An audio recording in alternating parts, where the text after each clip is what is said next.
Let us pull ourselves back together. Go ahead, make yourself at home. That was good. Amazingly effective. You guys haven't figured me out yet. Questions that came up. There's a whole question about you can register for a class in a number of different ways. You can register for 2 units, 3 units, 4 units. That's really done as a convenience for people who have different units caps or want to take the course but don't necessarily have all the time put in to do all the projects and stuff like that. So if you're on some sort of an assistantship that caps you out at 10 units and you still want to take the class, and 4 is a big hit relative to being able to take very many classes, sign up for 3 or 2. Or even if you just want to sort of get started the class, but you're not sure you can put it in a full amount of time, you can sign up for lesser units. What we'll do with each of the assignments is we'll try to give you some guidelines, like here's the full assignment, but if you're only taking it for 2 units, you'll do parts A and B, where the people for 4 units will do A, B, C, and D. There'll be guidelines to kind of help you cut it back. So scale it to whatever is appropriate for you. It's kind of more important that you sort of get the information. And depending on how much credit you want, you'll do more work for it. The other question that came up, a very good question, is really, will this class, the A version, what we're doing in this session, be offered in the winter or in the spring, or how's this going to work? And the way it's going to work is we'll actually have a different class in the winter being taught live, the kind of continuation. So the next one in the sequence, that'll be more focused on building systems integration, so structural and mechanical systems, coordination between all the different disciplines. Okay, that'll be G. C will be taught live in the spring. That'll be the one that's more focused on like parametric form generation, scripting, optimization, programmatically evaluating alternatives and trying to figure out what's best. So there's going to be a sequence for people who want to follow that. If you decide that, hey, the course isn't going to fit for you this quarter, A will still be available in the winter, but it won't be live. It'll be recorded. So all these recordings we're making with a giant microphone and stuff like that, that stuff's all recorded. We put all that stuff on the coursework side. We put it on YouTube. You can get the course just a number of different ways. But if you want to take the course during the winter as opposed to now, that's A-OK. You'll be watching the assignments, or watching the classes via the videos. Of course, not nearly as exciting as being here with me, but it actually comes through pretty good. And the good thing is you can pause me or rewind me or fast forward me. Some people would like to do that. So you kind of control it at your own rate. And those videos are available even for the class now. If you happen to miss a specific class session or you're working on a project, know they're out there because it's easier than taking notes often just to go back to the video. He said something about that, but I didn't quite catch it because it went by too fast. So a lot of people will play the videos and kind of keep on watching that in different forms. So the videos will be there. So if you want to take this course in the winter or in spring, you'll take it by video. You'll still turn in assignments. The TAs will grade them. You'll get credit for it in the winter quarter. But it's just, it's an online experience. So that's kind of the compromise we worked out. Does that sort of make sense? Okay, sounds good. We'll leave it at that. Okay, what I would love to do with this next hour is really give you a little bit of sense of just building modeling itself. And to do this, quickly kind of go through a little history of how we got to here to set the stage, and just kind of start playing around with some building models. And I like to go back and look at the history because it actually sort of points out a lot of the motivating forces and really what's so special that we need to sort of make sure as we go through a building model and kind of start to appreciate and really focus on, because it's not really all about just kind of learning how to use the software to kind of produce models. There's a higher level thing going on here, which is really we're using information in a way that's really transforming the entire industry. The way we practice AEC now is radically different than the way it was 5-10 years ago. And there's really a very fundamental business transformation going on based on the ability to share information. And that's what I really want you to get at a high level out of this class. So we've always had this notion that we need to go through and communicate design intent with people ultimately who are going to either review our designs, be participating in the design process or building things. We always needed to kind of get it out of here and actually sort of get it out there in the world that other people can share it with. And historically, where that used to start was back in the old days of the master builders, when Pharaoh wanted some new monument built to himself or something like that, you'd consult with your architect, your master builder, and you'd come up with some very fantastic, like 3D model. Not a real physical model, a scale model was going on, but we'd make models. Okay, and that was actually how we got started with really communicating design. Okay, models are actually really incredibly effective because although it's scaled, you know, we can kind of compensate for that. If I need to go through and figure out the size of something, I can take out and measure and kind of do the math to figure all that out. So scaling's not too bad in terms of what's going on. But the really cool thing that happens when we model things is really, you know, we have to actually go through and resolve things.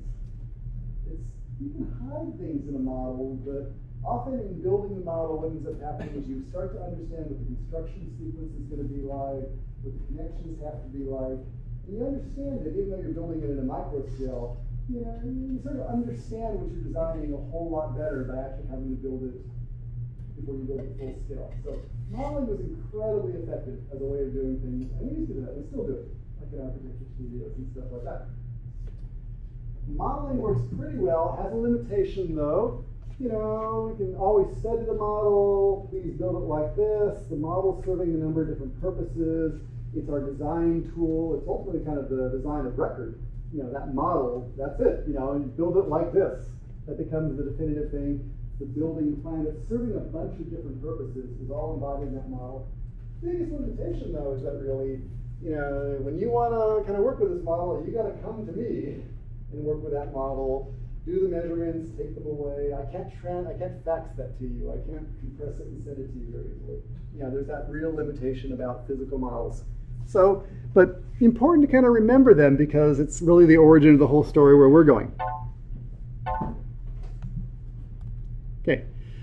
We, in Renaissance times, decided, you know, this physical modeling thing has some limitations. So an entire scheme was developed to kind of work around the physical modeling, where we went through and tried to basically create a system that would give people indirect control as opposed to direct control, where the architect would somehow communicate their design idea through a series of different drawings, all these different 2D views of what was going to happen in terms of what they intended to build.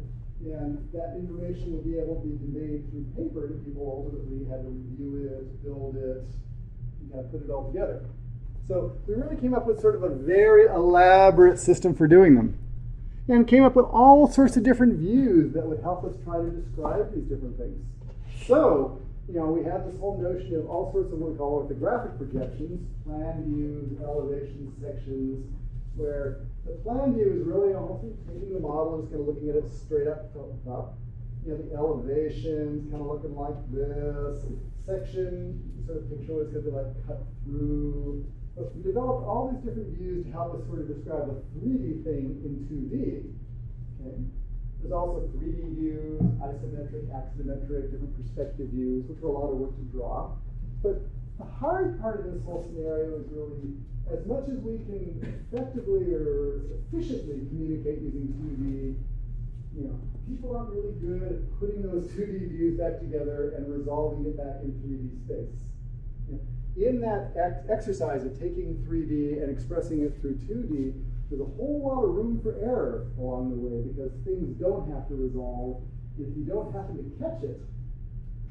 Okay, you know, often the errors that are made in 2D don't get caught till actually we're building it in 3D, which is a very expensive time, a very hard time to go through and fix things. So it's really pretty hard to do. Okay, let us do this. I have a little experiment here. I need a volunteer, okay, who will, you know, they're going to build something for me, but they have to step out of the room for just a few minutes. It's okay, we're going to come back and get you in just a few minutes, but you're going to be my builder? Sure. Okay, you're going to step out of the room with Raj for just a moment here. Go buy him a drink. Yeah, don't go too far. Yeah, I wish. I shouldn't say that. That's awful. Okay. This is the structure. This is my fantastic design idea. I've dreamed about this building. It's, you know, my fantastic building that you're going to build for me. I need someone who's going to be my architect / communicator. Oh, please step on up. your task, which you have no choice but to accept, is to go through and basically you need to communicate this design to him, okay, using views, 2D views, or really any views you want to do. So basically, go ahead and draw. Well, you can use floor, you can probably use plans, you can do elevations. Don't do that. Okay, come back over here. But now, whatever views you think is going to work in terms of doing that. That's actually where I probably pulled the cable. But go ahead, you go ahead and try to communicate that, and you have all of about 3 minutes to do it. So, can you draw 2D version? well, yes. No, exactly. You don't draw it in 3D. In fact, you probably would draw it as a designer. That's what you probably would do. I'd take my 3D vision, and you probably communicating it as 2D, so the people have to go through and build it. And as you're worrying about that, I'll wonder what happened here.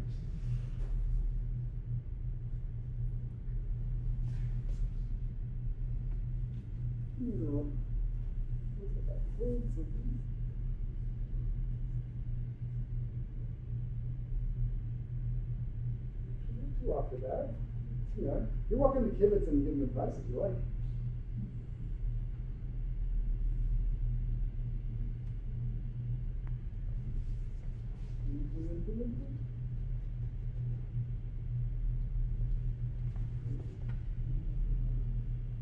You think I could do that?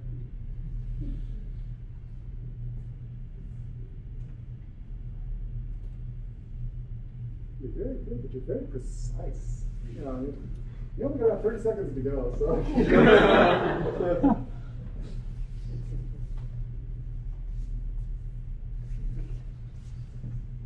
It's like real jobs. The boss is always breathing down your neck, get it done. Which is why a lot of mistakes get made, or omissions.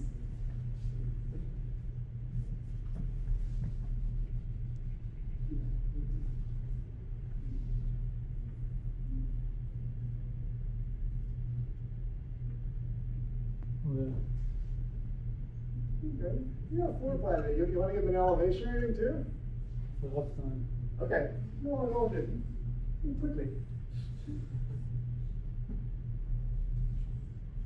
And really, the object lesson analysis is that it's actually pretty hard to go ahead and do the 2D abstraction and cut the different pieces and stuff like that.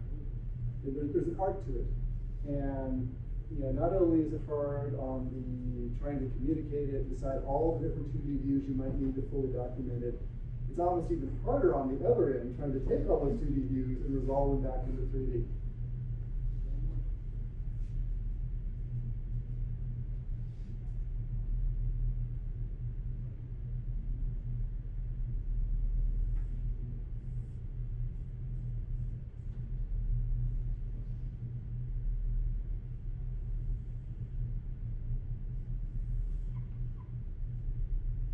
Excellent. Okay, that's good. I'll go with it. Thank you. Thank you. Thank you for putting up with it. Really, it's it's one of the hardest things we're going to ask you to do all quarter. It really is. Okay, so let's bring back in our builder. Oh, Mr. Builder, come on in here. Yeah. We're going to give you an advantage. Here's a kit of parts that you can use to build an object. And this is looks like the plan and the elevation of this object. Okay. Okay, so would you like to just spend a few minutes trying to build that thing? I'll do my best. Okay, no worries. And you can talk aloud as you're doing it. Alright. So, You have to put down, hold on. You need all the parts. Alright, I do need them all. Well, you're not going to use them all, but that's okay. So what I can see from the plan view is, what I can guess is there's basically there's a main building and then two other parts sticking out. Okay. And then, is this a part or is this just covering the? No, this looks like the roof. You can even have a request for information to the designer back there. Go ahead and ask him. Is that a part? Can I use this? Yeah. This biggest piece is Alright. So basically I'm gonna try to create supports for this, so Okay. holds off. Then looks fairly high. This is good. Okay, it's good. You're recognizing a rhythm to it. That's okay. It's interesting when people recognize at a high level. So there was a sloping form. Okay, that was a roof. You got some things with columns. That's not too bad.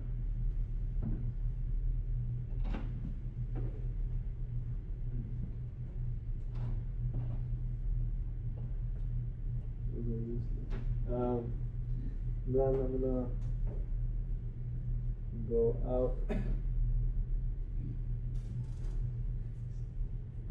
What's that under the roof? Am I supposed to use arches? There's no, there is words.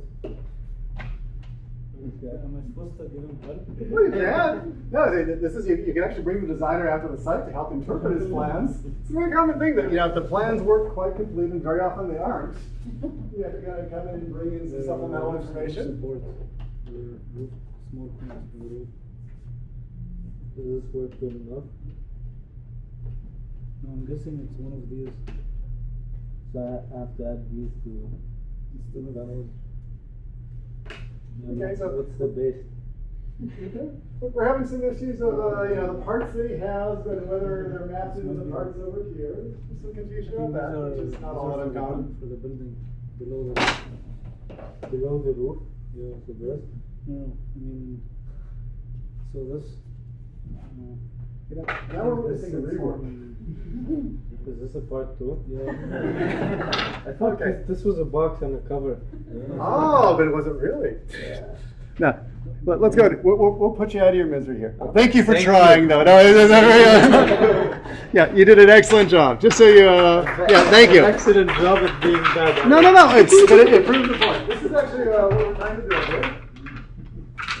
But it's amazingly hard to take a 3D object, translate it into 2D, try to be thorough, complete, blah, blah, blah, and actually get it communicated so someone else can put it back into 3D. Especially if all you have is paper to pass back and forth. At least if you can talk to the designer, you get a little request for information, you might do a little bit better. But it's really an incredibly tough task. So to kind of build on that, let's go ahead and take a look at, kind of a typical project. So I do a lot of residential work, a lot of historical renovations in the San Jose area. Let me show you a set of plans that's sort of typical of the plans that I do now, even using CAD modeling systems. There's this whole notion I have a bunch of 2D views, and the important thing to note about this is that there's a lot of different sheets, and if you've been working on any commercial jobs, you probably have entire phone books full of sheet after sheet of different views that document the project in different ways. So, site plan views, hang on here.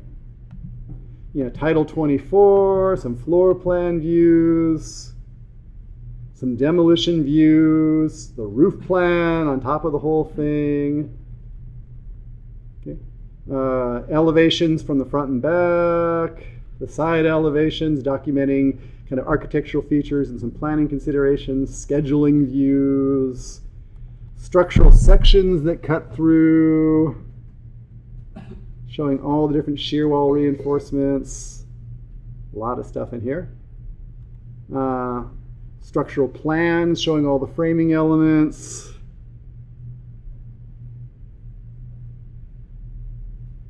And it goes on and on.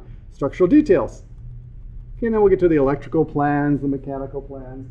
The important point, what I want you to sort of really remember about this is that on any project, even a big house, there's an incredible number of views that are all kind of coming out to fully document things. Even on something which shouldn't be all that big and complicated, we somehow manage to come up with 30, 40 sheets with the different views, and somehow they all have to stay in coordination with each other. Because it'd be okay, we might actually stand some sort of a fighting chance if, like, we drew it once and it actually saved to that design and kind of keep it in sync. But it never works that way. What always happens is partway through the design, something changes in response to some condition, and all of a sudden now we have this issue of we have to document that change. we actually have to go back and find every view that possibly refers to the element that's changing and change that view too. So it becomes a sort of incredible coordination hassle in terms of pulling it all together. So, how that kind of plays into our big historical story is like this. You, over here. Okay. We came up with a system when we were doing a drawing-based world called computer-aided drafting, or CAD, which was actually pretty good.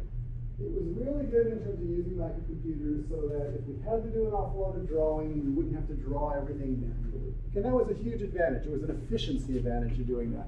In that I could copy and paste and really quickly replicate lines. I was really good at copying and pasting lines rather than having very consistent groups of lines on all the different sheets, and that was really good. Okay. The only disadvantage to that was that really, lines don't really carry any intelligence. When I draw a line, that line doesn't know, is it a wall edge, is it a piece of furniture, is it a pipe, is it a wire? Lines just don't know. So the problem is, as you move lines around, they don't really understand really what the physical behavior is that you're trying to indicate with that line. It really just is this abstract representation of something. It's up to you to remember which lines are going to be effective and try to keep all that stuff coordinated. It turns out on a big project, okay, especially on a project when we have a lot of teams where there's 15 different architects and 6 different structural engineers and a whole team of construction consultants working, it's hard for those lines to carry information, or even worse, it's hard for everyone to have a shared understanding of what those lines mean. Information gets lost along the way. We assume that things are known, but even on our own team, even in your own brain, it's really hard to remember all the things that are going to be affected. So computer-aided design, it was a fantastic thing from an efficiency standpoint, but it ultimately kind of broke down in that as you got bigger and bigger and more pieces of information to coordinate, it just couldn't keep up with what we needed. So that really led to problems. So I love these photos. These are all sort of actually real undoctored photos. They sort of demonstrate the problem with just looking at things in a 2D way. So it's almost always a coordination hassle. This looked really good in plan. Somehow, whoever did the architectural plans, whoever did the civil plans, that all theoretically was going to work, but somehow it doesn't resolve in 3D. In terms of what's going on. Oh, damage model. Put that over here. Pharaoh won't have what he wants. Okay, back over here. I love this one. The amazing thing is, and you'll learn really quickly, if it's on the plans, a lot of people will just build it that way. And sort of, that's where my contractual liability starts and stops. So you get things like this, and you wonder at really what point someone finally figured out that wasn't going to work really effectively. This one is actually just going to have, I'll allow this. No doubt that train track is decommissioned because we would have gotten in trouble a whole long time ago in terms of whatever's going on there. This I kind of love. Stairs and even escalators, things like that, really, really hard. Keeping track of the relationship head height issues and stuff like that, very hard to do. So unless you're relatively short, you're going to have trouble with this escalator. This I love too. Again, it probably looked really good. The architectural plan looked good. The civil drawing probably looked really good. At what point did someone sort of finally figure out that we might need to put something special in there for the ATM? Because, it just doesn't get built that way or doesn't get coordinated that way. I love this. That's just cozy. So, and here's another one. This is a very typical example. What happens is probably the people responsible for the security cameras is a completely different sub-consultant from the people responsible for those flat panel displays. And all the drawings went out. Everyone individually did their work great, but when it came back together, it didn't resolve. And this is really all about what BIM models can hopefully help us work with. Okay. So the idea is we need to start working with really dynamic 3D models where we can actually start having a single model that can really have everyone bring their information together. So when we say BIM, the important words, it's not building, And it's not model, it's that I, the information in the middle of it. It's really all about that information. And really what BIM is more than anything is it's a shared database of information that will render itself into 2D views, it will render itself into 3D views, it will render itself into tabular views, database views. It's really all about sharing of that information and making sure that everyone who needs access to it has access to the most current information in real time, okay, as opposed to whatever is locked onto a piece of paper, which may be out of date because changes were made 2 weeks ago. Okay, so it's really access to a shared database of information.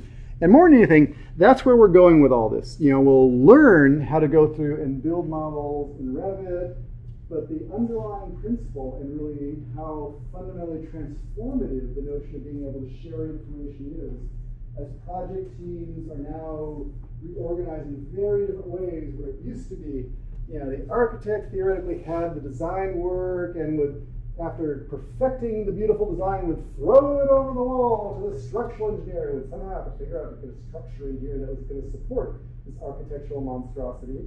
But they would try and fit it in, and maybe you'd have to throw it back to the architect, and then we'd have a fight for a while about, you know, my beautiful spans of glass that you're trying to put columns in the middle of. But somehow then it would go down to the MEP engineer, and they try to figure out how to put ductwork in the 12 inches that you've actually left them between the bottom of the beams and the ceiling, and that was a hassle. And then eventually it'd go to the contractor who'd say, well, you know, I could build that giant curved wall of glass, but that might be pretty expensive. Do you really have money for that? So it would come back over here, and then go back over here. And that is, as opposed to all these silos where we keep on throwing it over the wall and kind of pushing the problem down, we're really starting to have teams where all those folks are working together from the earliest phase of the project. From the earliest conceptual design phase, we got a site, we know we have a certain program we're trying to put together, and we actually get the structural engineer, the MEP engineer, the architect, the constructability folks all together working on the early conceptual design and really getting information back that informs their design, so that from the very start you understand really what the building performance implications are, what the cost implications are. And can you really, and that's the transformation that's going on right now. Modern projects are really organized in these project teams where all the disciplines are starting to work together in a very different way contractually. And really, you know, that's the fundamental change that BIM's allowing. Okay, enough of talking about BIM sort of in the abstract. Let's just kind of show you what it looks like. And to do that, we're just going to open up Revit. So I am over in the Windows environment right now, and I'm just going to open up a sample project and just give you a sense of really what I like about BIM and where I think some of the power is.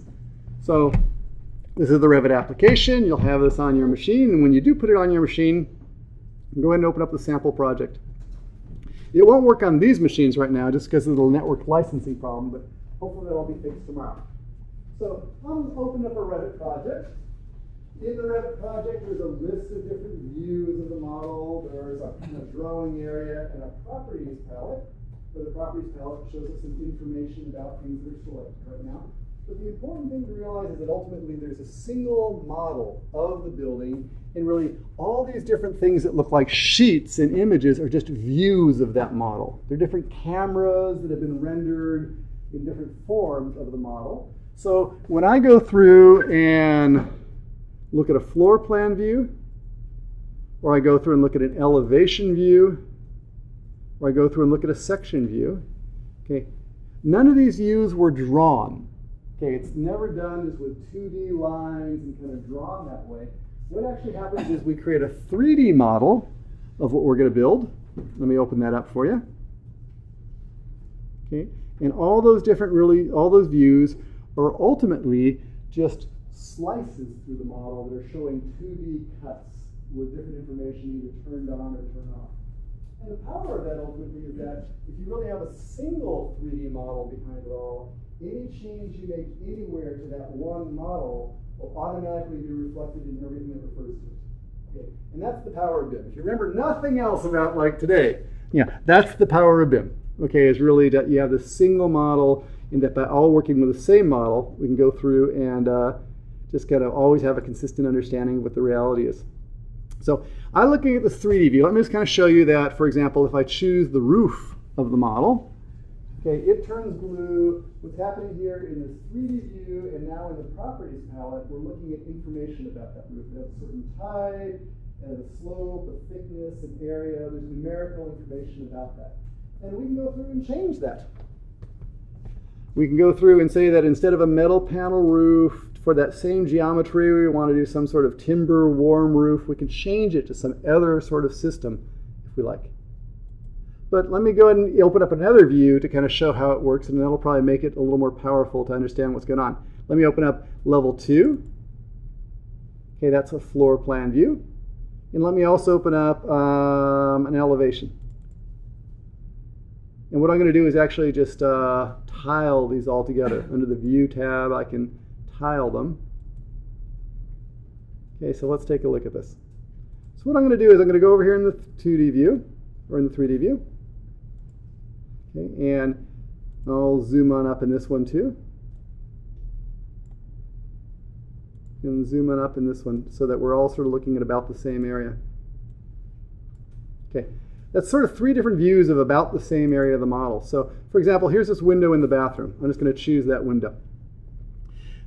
When I choose that window and highlight it in blue, notice it actually highlights in blue in all the different views. We are actually looking at it in the 3D view, it's in the 2D elevation, it's in the 2D plan view, it's also the information about it numerically over there. So the cool thing about this is we can start making changes to any of these things and it'll actually change it everywhere. Now this is in millimeters, which I'll apologize for that because I don't like working in millimeters. But if we go through and make a change, notice what happens. Not only did it change it in 3D, it changed it in 2D, it actually changed it in the floor plan view too. Or if I want to go in the other directions, make it bigger, it's going to complain a little bit because what's happening is that window is actually conflicting with some of the interior walls. But you can see it's big, it's big, it's big over here. So the important thing to understand, there really is a single window object. It's understood as being a window. It's understanding that it cuts space out of a wall and it has to intersect and subtract things. It understands that it intersects with these other walls and it represents itself. It renders itself in a 3D view, in an elevation view, and a plan view. All that's taken care of for you. So the game we're really going to play throughout the quarter is really how do we model, not lines, how do we model architectural objects and their parameters, allowing them to render themselves appropriately in the plan views, elevation views, section views, so that like that stuff happens for us relatively automatically. Okay, so that's the gist of what we're going to do throughout the whole thing here. So it's all about just taking these different elements and being able to change things. So I can change them. I can do things like on this one next door here. I can delete it, knock it out. I can go through and, for example, there's the bathtub in the bathroom over there. Let me get it. I'll knock it out over there. It disappears from the floor plan view. It really is just a single model, okay, and it's always going to be fairly consistent. So part of it is just really quick editing and the ability to kind of have things, you know, everything that's showing up on the sheets ultimately is kind of updated, so it's always in current reflection. So that's a big piece of really what we like about, you know, this whole notion of doing the building information modeling. Okay. We can also pull the information out. We can do it graphically. What you need to understand in terms of the 3D view is showing us the entire model. Floor plans are really just, if you can picture taking that model and just slicing it with a knife at 4'6" above the floor and looking down. That's how we're generating a floor plan. It's just a slice, a horizontal slice. We can do a ceiling plan by doing that same thing and looking up the ceiling instead. Elevation views are really just doing a vertical slice outside the building, doing what we think of as a section view, just a slice through the middle. Okay, so let's kind of show you that. I'll close one of these up. For drawing my section, let me do it this way. I'll kind of make that floor plan view bigger. If you've done a lot of architectural work, yeah, you'll know that drawing sections can somehow be, there's some pain and suffering involved in it. There's a lot of work sometimes in kind of getting everything into a section. If we want to add a section, we can do something like just choose a section tool, go dragging through the model. Okay. We've basically put in a cutting plane there. The section's now facing up. This little dotted line is the boundary of what we're looking at. But if you want to see that section, all I have to do is click twice. Okay, and there's actually the section of the model. I'm going to show it to you there. Again, it's a section view, but all the elements are active, so I can take things out, add them in, whatever it is I want to do. There's all that. So sections are really easy to cut. Let me zoom out to that. Plans are easy to cut. Again, active model, we can kind of create as many as we want to. We go back to that 3D model. Another thing you can do is start having hybrids that help you understand the building a little bit better. So for example, we love our floor plan views and section views. Those are really good for putting on sheets because people tend to, as best they can, they're conventional. People sort of understand what happens when you say there's a floor plan view. Okay. But we can sort of do these weird merges where, for example, we can take that 3D model and actually start treating it more like a section. Okay, so let me show you how that works.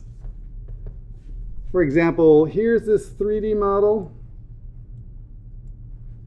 It's hanging around looking not too bad. What I can do is actually do something called orienting it, and I can orient it to, for example, a floor plan view. What it'll do is just rotate the model up. And I'll sort of spin it back down again so you can see. Okay, that's really just a 3D view of the bounds that you can see in that first floor plan, or that second floor plan. So some people, in fact my clients, will have a much easier time understanding the building looking at it this way, as opposed to looking at it a floor plan. People sort of get doll houses. They sort of understand that. Okay? In a similar sort of way, if you prefer to see things more as a section, we can choose one of the section views. For example, that section I just drew a second ago is right here. Again, it'll rotate around. Okay, that's that section view. And if we want to, let me go ahead and just show something called the section box. It's actually the thing that's doing this. Think of this as really being a series of different cutting planes that I'm just sort of making visible so I can see it right there. This is, if you could think of it like a shoebox that just it's allowing me to stretch or push or whatever it is I need to actually get in there and start understanding it. So where this sort of capability becomes really, really useful is as we're designing to really understand 3D, how this thing is going to connect together, be able to see the structural elements. Yeah. Is the student version much more limited than this? No, the student version is exactly this. There's no difference between the student version and the commercial version. So, yeah, full functionality. So even if you're not in the class, go ahead and download it and start playing with it. You can kind of start working with that. And again, can choose any element. I want to know about that dining room set down here, whatever it is. I want to know about the curtain wall. I can choose things, get properties of things, stretch them, whatever it is that I need to do. Change that door, whatever it is. Okay, so you can section and cut, things like that. Other things that you can do that are really nice are, if you've ever had to draw like perspective views are something that can be a lot of difficulty in terms of putting together. The way perspective views work in a BIM model is, I keep on talking about putting a camera in and somehow having constraints around the camera. You can really just choose to pull a camera, drop it on in. I'm sort of going outside the crop. That's what's going on there. Okay, there's our camera view. Okay, again, it's all live objects. So I can shade that if I want to. I can show it in realistic kind of materials if I want to. Let's let it switch around. This will kind of show us sort of more of an idea of what the rendering might look like. I can use the tool to look around in real time and kind of switch that around to really whatever I want to. But again, it's all just cameras in there. It's all the same basic building elements underneath it. And that's really the gist of where this is going. So you can get all the architectural views you want out in terms of doing coordination. We can go through and turn on and off different systems. For example, if I want to sort of understand the construction better, I can do things, like let me just turn off all the walls and just filter them out of the view. Or turn off the furniture. There's not much structure in this one, so I'm not seeing much of that. but we can sort of choose which information we want to put in there. The other thing that it's really good at in terms of building information modeling is any of the different elements can be scheduled or put out in tabular views that could then be used for cost estimating or summarizing the information for LED report or LED. Okay, whatever we want to go through and put in there. And how that works is we can create schedules of anything, doors, windows. For example, let me get all the windows. Choosing the parameters I want. Let me put the heights and the widths. And I can even go through and do a little calculated parameter. For example, I could say that, hey, my window area is going to be equal to, and it's just height times width. Not exactly. I should actually be a little more careful than that. It's close to that. Say OK. Oh, inconsistent units. Because it's not a number, it'll be an area. Just remember that. Say OK to that. Okay. And now we have information in here. The cool thing is it's all numerically active. So for example, if that becomes 4,000 instead, okay, well then, the window areas will sort of update. It's, like an Excel spreadsheet built into your database or something like that for doing all that. And these can be exported, taken out to cost estimating packages, whatever you want. So a lot of power in this stuff. Another kind of, I'll finish up with this. Let's go back here to our 3D views. Let's see. Let's do this. We can go through and for any view, for example, in this view, look at it in terms of realistic, or whatever, pseudo-realistic in terms of showing some materials and stuff like that. We also have an awful lot of visual control. If it turns out that we would like to go through and start actually doing visualizations for architectural work, let's see if I can pivot that around. It's like it's trying, but not getting very far.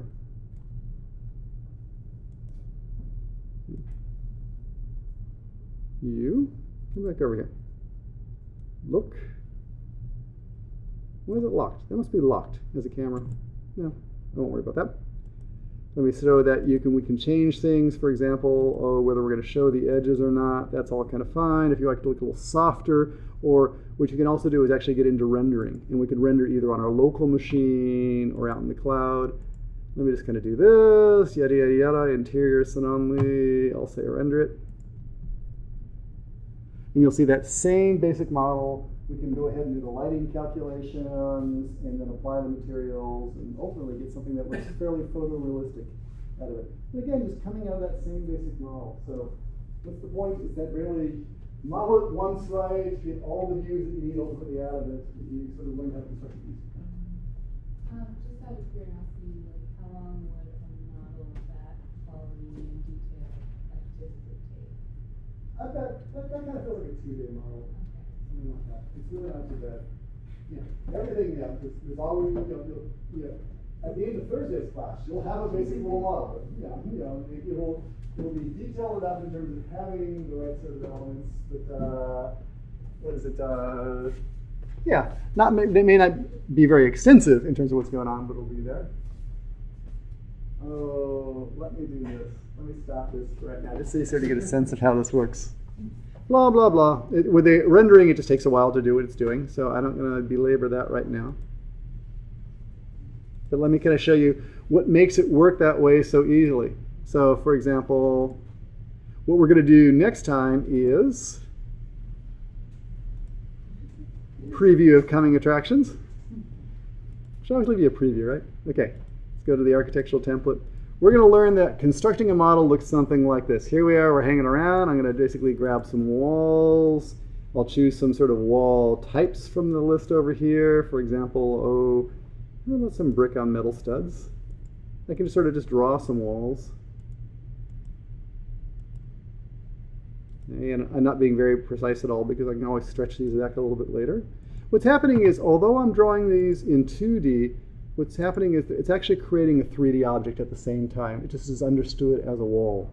Okay, and where this gets to be so efficient, or really where you get sort of the real bang for your buck out of this, is you can go through and download or just put in all sorts of components.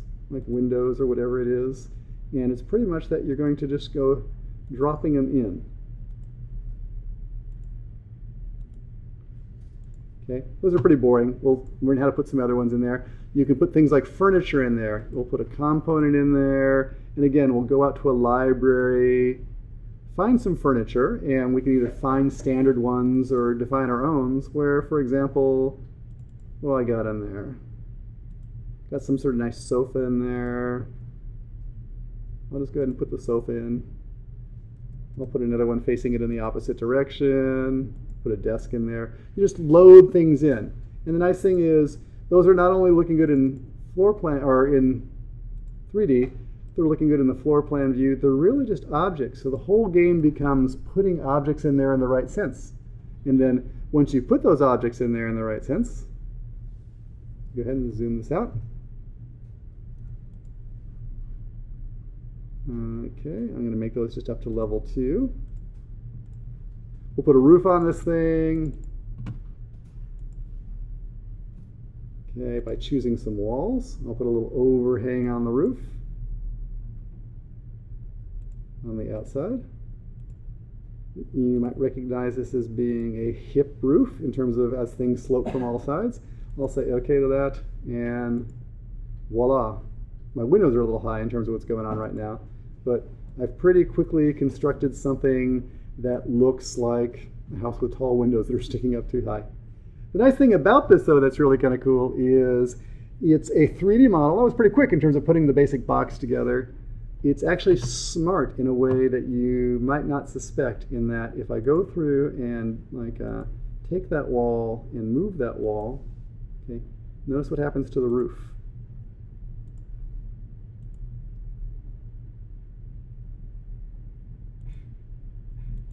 Because I've basically defined things as hanging one thing off another and defined some parametric relationships between things, it basically grows and stretches and hangs together the way you need to. And that's really the essence of the power we're going to get into, is that you set up your models really nicely and they hang in the right way. Any change you make will sort of telegraph the appropriate changes to other things that depend on it. So that's the discipline we're really doing. So let's just stop there for today in terms of what's going on. That's where we're going to be going next time, is really, we're all going to build those little basic boxes together and really show you how you get these sort of views on sheets. But, you know, that's where it's going. So hopefully you get a pretty good sense of building a model, a single model of all the information, different views that come off it. And that's really what we're going to learn in the class together, is really starting with how to build them, all these different things, all the variations of walls and windows and doors and stairways and things like that. Then how to create the views, how to analyze the views, and ultimately analyze the models, and ultimately how to pull the information out and be able to build them. So that's the flow. Okay? So let's adjourn there for today, and hopefully we'll see you back on Thursday, either in the evening session here, and this will be working here, or if you want to come join the morning session, if that works for your calendar, that's super. Or if it turns out that your class schedule doesn't work and you just like to watch the videos as opposed to actually coming to class, that's okay too. Whichever way sort of works. Just sign yourself up in Access, get access to the coursework website, and we'll use that as a way to distribute information so you keep track of what's going on. Okay? Cool. Okay, let's break for tonight.